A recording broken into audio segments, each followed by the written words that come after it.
Sir Vijayasai Reddy గారు రాజకీయ సన్యాసం తీసుకున్న తర్వాత కూడా ఫుల్‌గా పొలిటికల్‌గా అయితే అంటే కామెంట్స్ చేయడంలో యాక్టివ్‌గా ఉన్నారని చెప్పుకోవాలి. మొన్నే కోటరీ దాటి రావాలి జగన్మోహన్ రెడ్డి లేకుంటే ఆయనకు రాజకీయ భవిష్యత్తు ఉందంటూ ఆయన మీద విమర్శించారు. ఇప్పుడు మరోసారి ఒక ట్వీట్ చేశారు.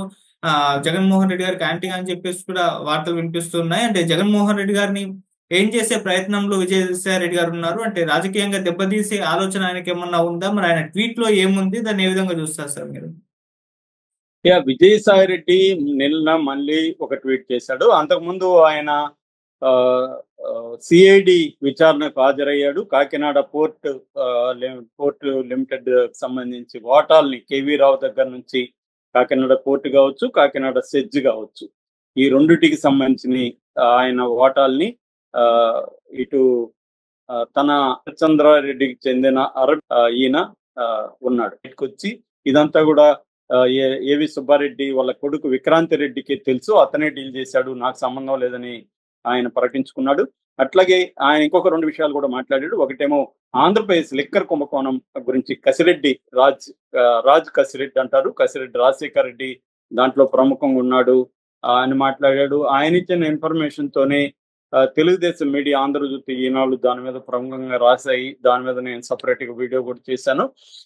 దాని తర్వాత ఆయన జగన్ గురించి కూడా డైరెక్ట్ గా అటాక్ చేశాడు. ఇప్పటి వరకు జగన్ మీద డైరెక్ట్ గా అటాక్ ఒకసారి మాత్రం జగన్ కి రిప్లై ఇస్తూ చేశాడు. జగన్ ఏంటంటే విజయసాయి రెడ్డి భయపడి రాజ్యసభ సభ్యత్వానికి పార్టీకి రాజీనామా చేశాడని విలేకరులతో చెప్పినాడు. దానికి రిప్లై ఇస్తా ఆయన నాకు భయం అనేది లేదు, నేను దేనికి భయపడను అనేది, ఆయన విలువలు అనేవి నాకున్నాయి అని జగన్కి సమాధానం ఇస్తూ ఫస్ట్ మాట్లాడాడు.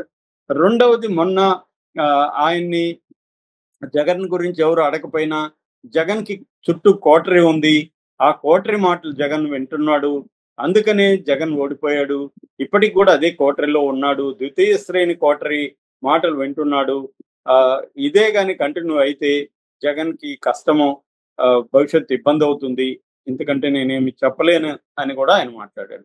ఆ కోటరీ ఎవరు ఏంటి అనేది కూడా నేను సపరేట్ వీడియో చేశాను మన ఛానల్లో. ఒకప్పుడు ఈయన కూడా నెంబర్ 1 కోటరీలో ఉంటున్నాడు. రెండు రకాల కోటరీ, ప్రథమ శ్రేణి, ద్వితీయ శ్రేణి అనుకుంటే ప్రథమ శ్రేణి కోటరీలో సజ్జలతో పాటు ఈయన కూడా ఉన్నాడు ఒకప్పుడు.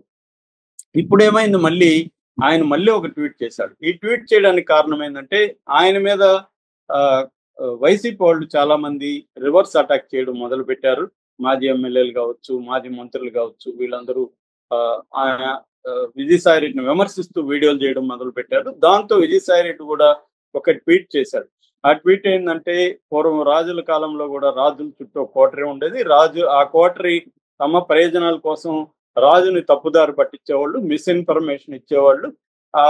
కొంతమంది తెలివైన రాజులైతే వీళ్ళ మాటలు నమ్మకుండా మారు వేషంలో ప్రజల దగ్గరికి పోయి డైరెక్ట్ గా ప్రజల నుంచి విషయాలు తెలుసుకునేవాళ్ళు, ఈ కోటరీని పక్కన పెట్టేవాళ్ళు.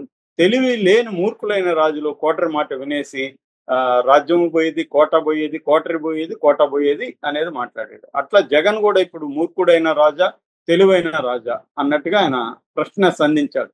తెలివైన రాజు అయితే కోటరీని పక్కన పెట్టి డైరెక్ట్ గా ప్రజల్లోకి వెళ్తాడు, తెలివి తక్కువ రాజు అయితే కోటరీ మాటని ఫైనల్ గా ఆయనకి కోటరీ పోతుంది, కోటా పోతుంది. ఆల్రెడీ కోటా పోయింది కానీ కోటరీ పోలేదు అనేది ఇప్పుడు జగన్ మీద విమర్శలు.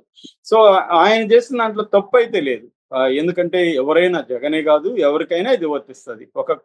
నీ చుట్టూ ఒక వలయం పెట్టుకొని ఆ వలయాన్ని దాటి ప్రజల్లోకి డైరెక్ట్ గా రాకపోతే ఈ వలయం ఏం చెప్తుందో దాన్ని నువ్వు నమ్మాల్సి వస్తుంది.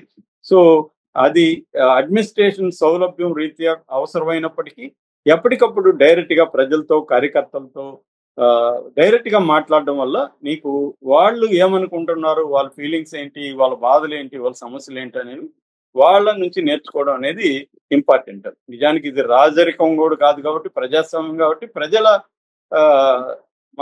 డైరెక్ట్ గా ప్రజల సమస్యల్ని ప్రజల దగ్గర నుంచి వినాలి. నిజానికి జగన్ కి ఒక యుఎస్పి అంటే అదే, నిరంతరం ప్రజల్లో జగన్ ఉన్నట్టుగా ఇంకే రాజకీయ నాయకుడు కూడా ఉండడు. అలాగే ఉండేవాడు. ప్రతిపక్షంలో ఉన్నప్పుడు ఆయన నిరంతరం ఎప్పుడు చూసినా ప్రజలతోనే ఉండేవాడు. ఏదో ఒక ప్రోగ్రామ్ లో ప్రజలతో మాట్లాడుతుండేవాడు, కార్యకర్తలతో ఉండేవాడు. అదే అతని బలం. అందుకనే ప్రజలు అతన్ని ప్రేమించారు.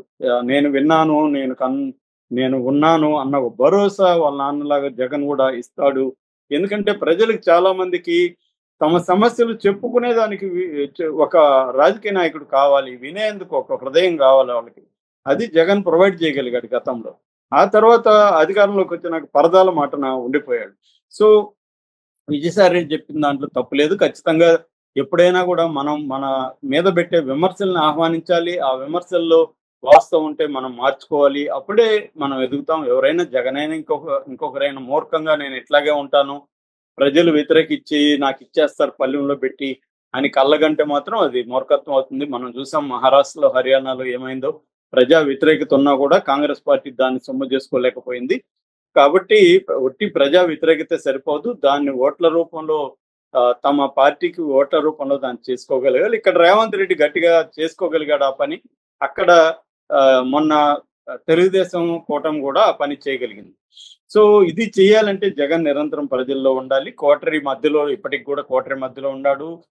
బెంగుళూరులో కూర్చుంటున్నాడు. అక్కడి నుంచి ఎప్పుడో వస్తాడు. కొంతమందిని పిలిపించి మాట్లాడి వెళ్ళిపోతాడు అన్న విమర్శలు వైసీపీ నుంచే ఉన్నాయి. కాకపోతే ఇంకా ఎక్కువ టైం ఏం లేదు. 9 నెలలయింది. గతంలో కూడా చూసుకుంటే చంద్రబాబు, లోకేష్ హైదరాబాద్ వదిలి వెళ్ళేవాళ్ళు కాదు.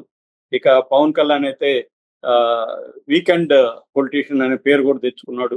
అయినా వాళ్ళు అధికారంలోకి రాగలిగారంటే తర్వాత ఒక 1 ఇయర్ 2 ఇయర్స్ తర్వాత కూడా జగన్ ఈ పని చేయొచ్చు.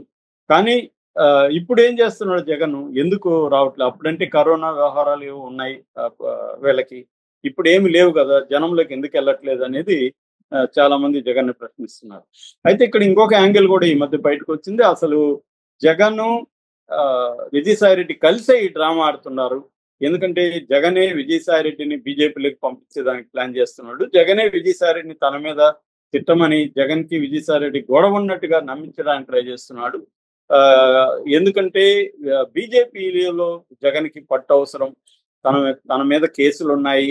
భవిష్యత్తులో కూడా చంద్రబాబు కేసులు పెట్టి జగన్ ని వేధించే అవకాశం ఉంది. వీటన్నిటిని తట్టుకోవాలంటే బీజేపీ అండ కావాలి. ఎందుకంటే చంద్రబాబు బీజేపీ కంట్రోల్లో, చంద్రబాబు అయినా పవన్ కళ్యాణ్ అయినా అల్టిమేట్ గా బీజేపీ కంట్రోల్లో ఉంటారు కాబట్టి బీజేపీ గుడ్ బుక్స్ లో తను ఉండాలి.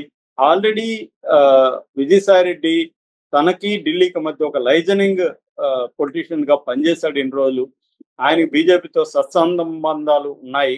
అందుకని విజయసాయి రెడ్డిని ఉపయోగించుకోవడానికి జగనే ఈ ప్లాన్ చేస్తున్నాడు అన్న ఒక వాతావరణం కూడా ఉంది.